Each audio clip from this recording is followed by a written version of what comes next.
Welcome to the second video on the Rural Energy Startup Program Round 2 Grant Program. This video will overview program eligibility and allowable activities. So, overall requirements for RESP. First, your project must be located within the state of Wisconsin, exclusively within the state. No part of it can take place outside of the state. Second, there is no cost match for this program, so it is not a required element. Cost match is not required.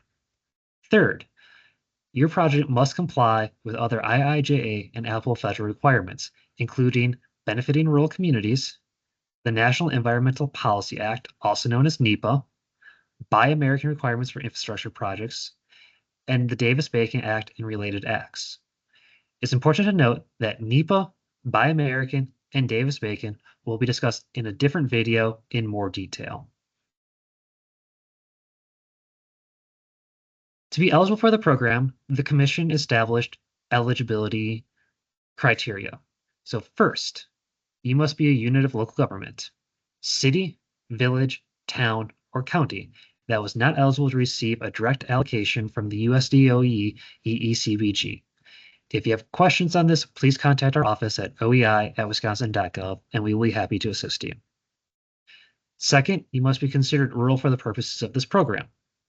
This includes being in a rural municipal zip code that is identified as any area of a state not in a city or town that has a population of more than 50,000 inhabitants, not in the urbanized area contiguous and adjacent to a city or town that has a population more than 50,000 inhabitants, excluding certain populations pursuant to the code shown on the screen. Our office has aligned its definition of rural with that of the USDA's Rural Energy for America program and the Focus on Energy program's rural bonus incentives. Additionally, if you are a county government, for this, rural counties, we use the U.S. Office of Management and Budget, OMB, use of census data to establish a range of rural and urban classification codes known as rural urban continuum codes. And rural counties have a rural urban continuum code of 4 to 9. This information can be found at the USDA's Economic Research Service at the link provided on this slide for information to see it visually by the County of Wisconsin, or you can use the OEI map where we have that data there. To be given priority, the Commission established that applicants may be within a disadvantaged community or have a disadvantaged community, also known as a DOC, located within the project area as defined by the OEI map. It's important to note that while it's not necessarily for the applicant to be located within a DOC or have a DOC located within the planned project area, priority will be given to applicants meeting those qualifiers. The only necessarily qualifier for this program is to be rural. Projects that are being proposed that have a DOC with them will be given priority as established by the Commission in the program order. Now, there are three main eligible activities for this program: comprehensive energy planning, renewable resource planning, and energy audits and building implementation or upgrades. Each of these three activities will be discussed a little bit further in the slides moving forward. It's also important to note that each of these three activities have corresponding blueprints from the U.S. Department of Energy. These blueprints are linked at the bottom of each of the slides for the programs in the following slides. They are also on the Rural Energy Startup Program. Applicants must follow and adhere to these blueprints pretty closely as following for the program as the activity they sign up for. The benefit of this is these programs and activities have been reviewed by NEPA, and by following and aligning your project with these, it's a pretty easy how-to guide to complete each of these activities. So, the Commission also established maximum grant requests for each of these activities for both comprehensive energy planning and renewable planning. For single applicants, maximum request is $75,000. For energy audits and building implementations for single applicants, it's $125,000. A change from the first round to the second round is the establishment of consortiums, which include 2 or more eligible applicants.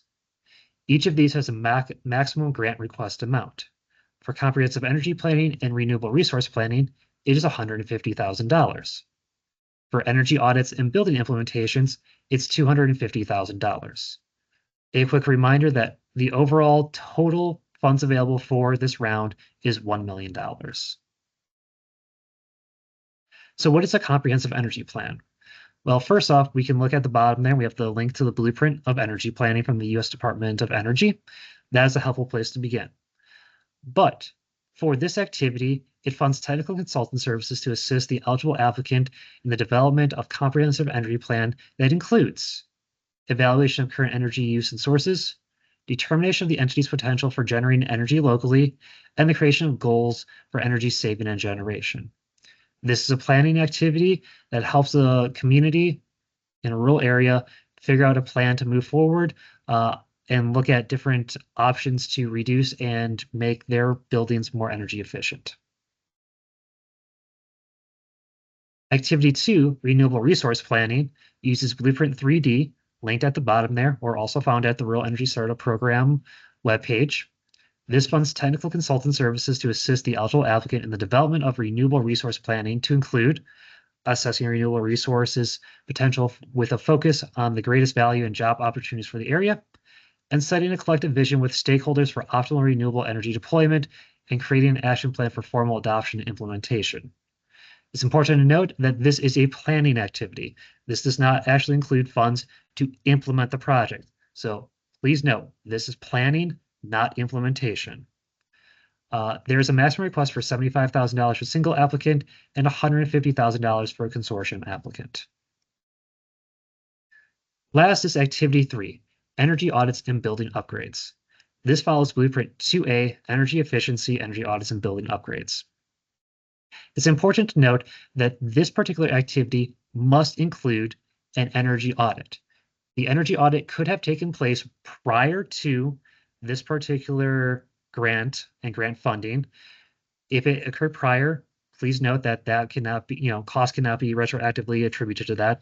But if your, local government had an energy audit performed and you now have a list of potential implementation projects, you can use that energy audit and then use funds from this particular grant round to fund those. If you do not have an energy audit, but you might need a couple building upgrades, maybe you need a new HVAC system or something like that, you can use activity funds for an energy audit, which is necessary, and then you can also use and allocate some of your funds for that particular upgrade. If you're interested in what is all included in an energy audit, please look at the application instructions as it will outline of what must be included in an energy audit for it to count. Why are energy audits important? Well, they identify potential saving opportunities in buildings and provide the technical and financial information needed to evaluate and improve energy efficiency, electrification, and grid interactivity retrofits. Again, energy audits are a necessary component of this. You must have one. So this activity allows you to explore energy audits for a variety of different things, including energy performance, operational costs of building assets, including heating, cooling, ventilation systems and equipment, lighting and control systems, and the building envelope while improving occupant control, such as a grid interactive technology. It's also important to note that retrofits and upgrades cannot be groundbreaking and should fit into the allowable and approved NEPA activities as outlined in Appendix B of the application instructions. Quick last note here, again, the maximum request is $125,000 for single applicants and $250,000 for consortium applicants. As always, if you have any questions about eligible activities and eligibility for the program, please contact the OEI at oei@wisconsin.gov. Thank you.